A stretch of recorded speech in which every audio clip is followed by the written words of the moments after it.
what's your most effective strategy for overcoming fear or self-doubt? Vangelis, would you like to start with this? Sure. Yeah, you mentioned something way at the beginning about a victim.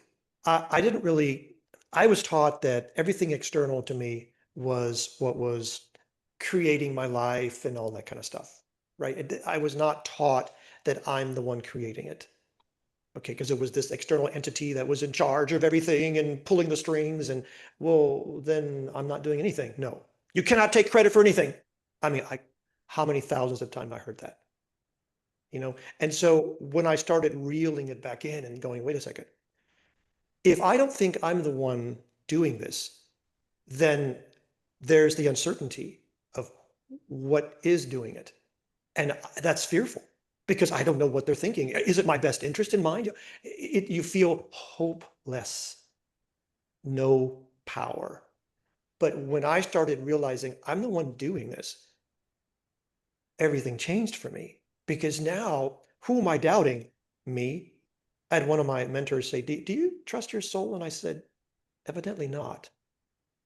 Because anytime I doubt or have uncertainty, if I believe I'm the one doing this, I'm not certain about me. I'm doubting me. But if I'm the one doing it, now I start becoming the creator, the script writer, the inventor. And now I work on just doubting or not doubting myself, trusting myself. So that whole thing about who's doing this, that had to shift first. And so that was my most effective strategy for overcoming self-doubt, because it is the self that I'm doubting, not an external entity. I like definition of fear.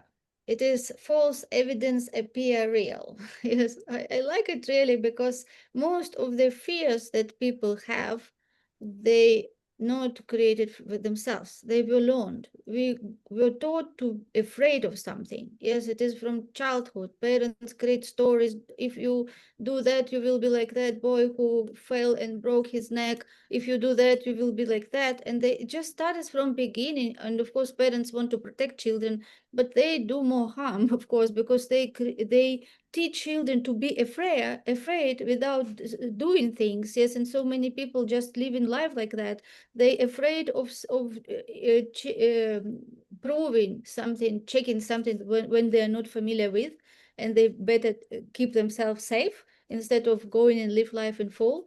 So for me, strategy, most effective strategy to overcoming fear is saying that feel fear and do it anyway, because I understand that fear comes from brain, and brain doesn't know anything from future. It just knows from the past and what is current. And when I learned that to create different future, we have to be detached from current results. We have to think, feel, and act from our future self, from results which we want to have in life, and make all decisions from that place. And understanding that fear, it is just a part of the process. It is just how our how our brain is operating physically to protect ourselves and keep us in safety. And I myself, I just learned to speak with my brain and tell, like, okay, nothing is wrong. Let's go there, because this is how we can learn and grow. If we don't want to live always in the past, because if we don't feel fear and it let it stop us, it means that we will not grow, we will not change nothing, we will not develop, we will not achieve anything new, because that fear and that brain wired that way will just keep you stuck at the same loop all your life. And we know when people die and when they asked what is the most thing they are regret about, they don't say that they're afraid about not doing, that they did something and did it wrong, or it came out wrong.